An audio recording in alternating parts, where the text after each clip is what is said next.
apa sih sebenarnya pemutaran data ini? Tujuannya apa? Kemudian maksudnya apa? Tapi apakah dengan pemutaran data ini akan mungkin terjadi perubahan data? Banyak pertanyaan nih, apakah kemudian nanti sertifikatnya berubah nih? Nah, gitu ya. Yang pertama, bahwasanya kegiatan pemutakhiran data sertifikat lama ini merupakan langkah bersama untuk meningkatkan kualitas data pertanahan, gitu ya. Sehingga membutuhkan partisipasi aktif dari seluruh elemen masyarakat, para pemegang hak, serta jujur dukungan pemerintah daerah. Halo Sobat ATR BPN, kembali lagi di podcast Kementerian ATR BPN, saya Semi Ardian.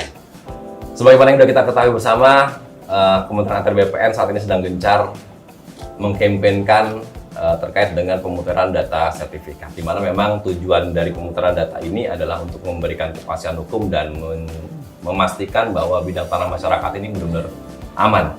Ya, tetapi masih banyak definisi yang berbeda-beda yang diterima oleh masyarakat terkait dengan kegiatan pemutaran data ini. Itulah sebabnya pada siang hari ini kami mengundang Direktur Tematik, ada Bli Agus Apriawan di sebelah saya. Beliau ini Direktur Tematik. Jadi memang beliau yang bertugas untuk mengawal terkait dengan pelaksanaan pemutaran data di Kementerian ATR BPN. Selamat siang, Bli. Siang. Jadi Bli, saya minta tolong Bli menyampaikan terkait dengan apa sih sebenarnya pemutaran data ini, tujuannya apa, kemudian maksudnya apa. Ya, gitu Bli. Oke, terima kasih ya Sam, undangannya ini luar biasa ya di podcast Kementerian ATR BPN. Jadi memang belakangan ini banyak sekali mungkin pertanyaan-pertanyaan, perbedaan pemahaman gitu ya di masyarakat terkait dengan apa sih kemudian kegiatan pemutakhiran data digital terhadap sertifikat lama gitu ya, Sam ya. Nah, pemutakhiran data terhadap sertifikat lama ini adalah sebenarnya proses gitu ya, proses penyelarasan dan penyesuaian sebenarnya gitu ya, memperbarui atau mendigitalisasi data sertifikat lama. Untuk apa? Agar sesuai dengan kondisi terkini gitu ya. Baik itu dari sisi data fisik gitu, baik itu letak, bentuk, luas dan geometri bidang tanahnya maupun data yuridisnya gitu ya, seperti itu. Nah, kenapa kemudian ini dilakukan oleh kementerian? Ini dilakukan dalam rangka tadi untuk membuat data kita, data pertanahan ini menjadi data yang valid, data yang akurat dan akuntabel sebenarnya dalam sisi pengamanan data digital. Gitu saya, gitu ya. Tapi apakah dengan pemutaran data ini akan mungkin terjadi perubahan data? Secara prinsip tidak, saya. Secara tidak. prinsip tidak ada perubahan data, gitu ya. Karena data-data yang kemudian ada dan dipegang oleh masyarakat, gitu ya. Itu kemudian hanya kita rubah, kita sesuaikan, kita verifikasi data fisik dan data yuridisnya. Tetapi kemudian ada case-case tertentu yang kemudian bisa terjadi perubahan. Misalkan contohnya, yang berubah apa aja nih? Kalau berubah ya, misalkan data sertifikat yang produk lama, produk dari PP 1061 yang masih bola dunia nih. Di situ tidak ada data gambar spasialnya. Tidak ada data spasialnya. Tidak ada data spasialnya SU-nya. Nah, itu pada saat kemudian dilakukan pemutakhiran oleh masyarakat selaku pemegang hak, nah itu perlu dilakukan mekanisme pengukuran sehingga tidak berubah sebenarnya, tetapi menambahkan yang tadinya hanya data yuridis yang kemudian ada di sertifikat, sekarang ditambahkan dilengkapi dengan data spasialnya atau data gambar bidang tanahnya. Nah seperti itu, ya clear. Nah kemudian Bli, misalnya saya punya sertifikat lama, kemudian saya sudah datang ke kantor pertanahan untuk melakukan pemutaran data. Ada perubahan bentuk nggak sih antara sertifikat lama saya dengan nanti output dari kegiatan pemutaran data ini? Ya, itu kita lihat ya, karena tadi di awal saya katakan bahwasanya ini adalah penyelarasan penyesuaian.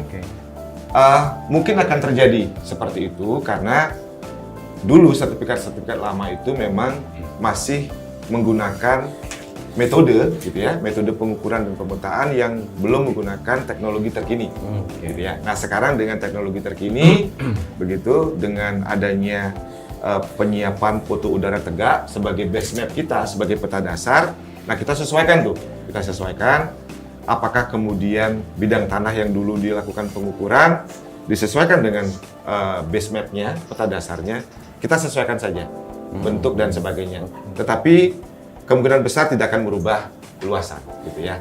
Begitu. Berarti memang ini untuk dalam kepentingan mengupdate data di Kementerian ATR BPN ya, beliau? Ya.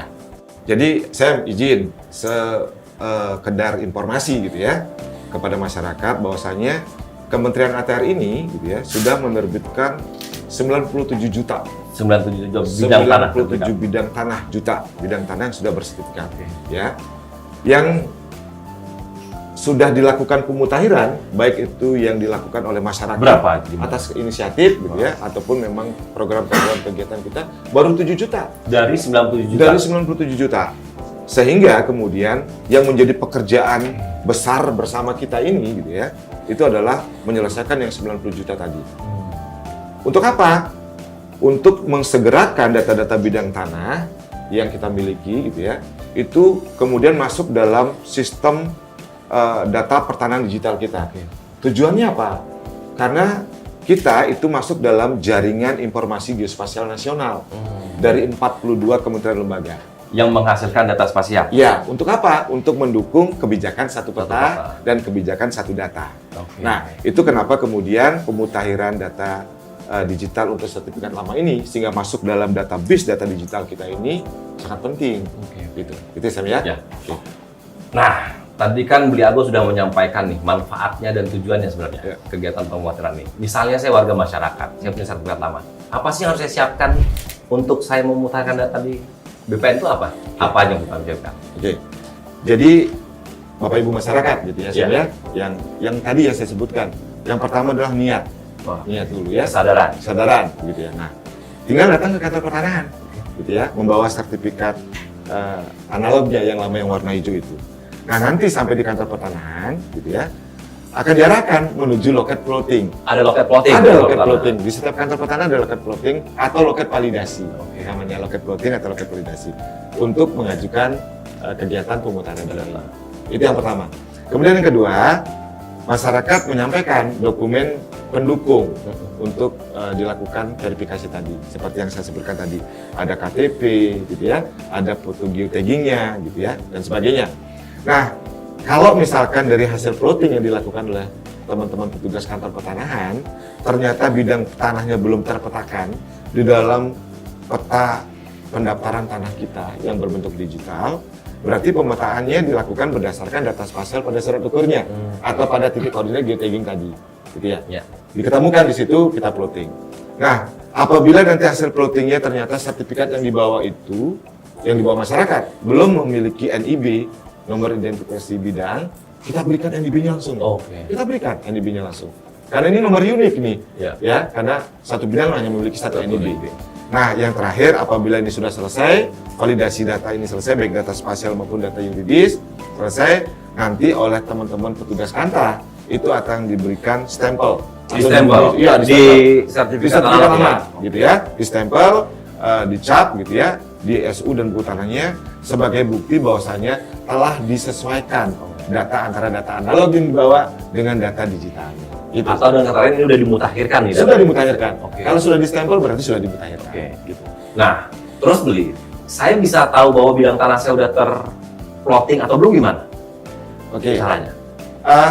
Kita sudah menyiapkan sebenarnya kanal-kanal portal untuk publikasi, gitu ya. Karena kalau kita bicara tentang penyelenggaraan informasi geospasial tematik, ada unit penyebar luasan di situ, gitu ya, melalui publikasi. Masyarakat bisa mengaksesnya. Di mana? Melalui aplikasi Sentuh Tanahku. Aplikasi Sentuh Tanahku. Bisa di-download? Bisa, gitu ya. Kemudian bisa melakukan atau dicek di geoportalbumi.atr.go.id, atrbpn.go.id, ya. Tinggal dicek, gitu ya di situ. Itu gratis kok. Semua bisa, masyarakat semua bisa melakukan unduh dari aplikasi itu, kemudian melakukan melihat apa sih isi dari aplikasi itu. Dan yang paling penting, Sam, di aplikasi Sentuh Tanahku dalam rangka mendukung kegiatan sertifikat elektronik, di situ sudah disiapkan sebenarnya berangkas elektronik. Jadi masyarakat nggak perlu lagi, gitu ya, megang-megang sertifikat analog ini. Kalau sudah dimutakhirkan dan menjadi sertifikat elektronik, nggak butuh lagi lemari penyimpanan sebenarnya. Karena di aplikasi Sentuh Tanahku sudah disiapkan berangkas elektronik. Jadi semua ada di belakang. Lebih aman. Semua lebih aman. Gitu, Sam. Oke. Iya. Luar biasa. Nah, gitu ya Sam. Jadi nanti setelah masyarakat datang ke kantor untuk melakukan pemutahiran, artinya menyesuaikan dan memutakhirkan datanya, banyak pertanyaan nih, apakah kemudian nanti sertifikatnya berubah Berubah nih? Nah, gitu ya. Nah, tidak, gitu ya. Kecuali masyarakat menginginkan pada saat itu dilakukan proses alih media. Namanya alih media, mengalih mediakan dari sertifikat analog itu menjadi sertifikat elektronik. Ini suatu proses yang berbeda. Proses berbeda. Gitu Antara pemutakhiran data dengan alih media itu beda. Beda ya. Atau kemudian nantinya sama, kalau misalkan masyarakat datang ke kantor untuk melakukan permohonan pelayanan atau menggunakan layanan kita, prosesnya dimutakhirkan dulu, nanti kemudian dialih mediakan, kemudian proses dari pelayanan yang diinginkan, nanti ujungnya terbit sertifikat elektronik gitu. Tapi sebenarnya kalau udah elektronik lebih manfaatnya lebih banyak loh buat masyarakat. Sangat gitu ya. Seperti yang saya sampaikan tadi, gitu ya. Bahwasannya lebih aman, kemudian cara mendeteksinya itu lebih fleksibel, bisa di mana saja gitu ya. Dan keamanan dari dokumen itu juga tidak akan khawatir nanti kena bencana, kena banjir, dicuri orang, hilang dan sebagainya karena sudah tersimpan dalam berangkas elektronik. Karena memang kan Kementerian ATR BPN sedang mengembangkan menambah jumlah layanan yang bisa dilakukan secara elektronik ya, Iya. yang tidak perlu masyarakat datang ke kantor pertanahan. Iya. Jadi harusnya ya sekalian prosesnya, jadi nggak ada ruginya karena akan banyak manfaatnya kalau udah jadi sangat banyak, benar saya itu ya. Jadi harapannya adalah masyarakat bisa memahami bahwasanya itu prosesnya sekaligus sampai diterbit sertifikat elektronik. Itu akan lebih baik, gitu ya. Oke, ini Beli. Yang jadi pertanyaan saya, tadi Beli sampaikan total bidang tanah bersertifikat ada 97 juta. Ya. Sedangkan yang sudah termutakhirkan itu baru 7 juta. Ya. Apa sih usaha dari kementerian untuk mau lebih memasifkan ini sehingga proses ini bisa lebih cepat? PR-nya 90 juta loh ini. Iya, benar. Gimana caranya, Beli? Oke. Jadi seperti yang saya katakan, ini bukan pekerjaan sendiri gitu ya, tapi ini adalah pekerjaan bersama. Baik itu dari pemerintah daerah, elemen masyarakat. Tapi tetap harus berkoordinasi Harus berkoordinasi. Yang penting adalah bagaimana kementerian kita mensosialisasikan sebenarnya bahwasannya ini menjadi penting gitu ya. Nah, yang kedua, kita sebenarnya banyak sekali kegiatan-kegiatan sudah dilakukan kementerian saya, gitu ya. Nah, ada kegiatan yang dari dulu sebenarnya dilakukan yaitu kegiatan PTSL terintegrasi. Pendaftaran tanah sistematis lengkap terintegrasi. Nah, kenapa terintegrasi?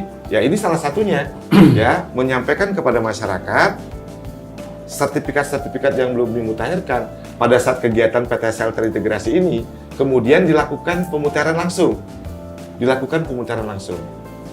Jadi PTSL terintegrasi ini adalah mendaftarkan bidang-bidang tanah yang belum bersertifikat langsung menjadi sertifikat yang sudah baru sesuai dengan sistem digital, juga mengakomodir atau mengakuisisi bidang-bidang tanah yang teridentifikasi produk sertifikat lama yang belum termutakhirkan. Itu yang pertama gitu ya. Kemudian yang kedua, bisa dilakukan. Artinya banyak juga teman-teman di kantor pertanahan yang sudah melakukan sosialisasi masif nih. Nah, masyarakat berinisiatif untuk datang ke kantor pertanahan untuk melakukan pemutakhiran gitu ya, dengan syarat yang tadi disebutkan. Nah, yang ketiga, ini baru sekali saya, ya. Mudah-mudahan ini nanti ke depannya bisa dilakukan terus, ya, inisiasi Pak Menteri, gitu ya. Bahwasannya bagaimana kita melibatkan adik-adik mahasiswa nih. Nah, kita sedang lakukan nih di Yogyakarta dan di Jawa Tengah ya. Itu ada kegiatan kuliah kerja nyata pertanahan terkait dengan tata laksana pertanahannya, gitu ya. Itu adalah mahasiswa STPN, Sekolah Tinggi Pertanahan. Nah, ini ada adik mahasiswa ini yang kemudian membantu kita, tentunya mereka tidak sendiri, dibantu atau didampingin oleh teman-teman di kantor pertanahan, gitu ya, dan juga oleh masyarakat, baik itu di perangkat desa, masyarakatnya sendiri. Jadi ini kegiatan KKN ini adalah kegiatan kolaboratif sebenarnya, ya, dari adik-adik mahasiswa, kemudian petugas kantor pertanahan juga dan elemen masyarakat. Tujuannya adalah bagaimana secara masif kegiatan pemutakhiran data digital khususnya di daerah istimewa Yogyakarta dan di Jawa Tengah ini bisa kita selesaikan secepatnya. Gitu, karena memang yang paling mengetahui kan ya perangkat desa atau masyarakat di sekitar bidang tanah tersebut. Benar. Memang tidak bisa berdiri sendiri nih. Tidak bisa. Teman-teman KKN. Iya, itulah pekerjaan kolaborasi ya, terintegrasi. Jadi semua bertanggung jawab gitu ya. Jadi adik-adik mahasiswa juga tidak sendirian gitu ya. Gitu.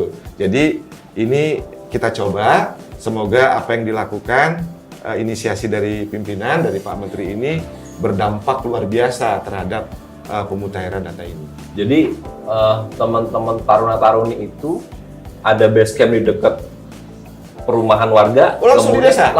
Langsung di desa. Oke. Jadi masyarakat nggak perlu jauh kantor pertahanan. Nggak perlu. Jadi itu kita hadirkan adik-adik mahasiswa ini. Nanti mahasiswa ini akan masuk satu persatu ke door to door untuk melakukan pemutaran data. Ya, luar biasa gitu ya. Nah, sehingga sekarang yang dibutuhkan adalah bagaimana partisipasi masyarakat sebenarnya untuk lebih aktif mendatangi base camp di mana adik-adik mahasiswa ini ada.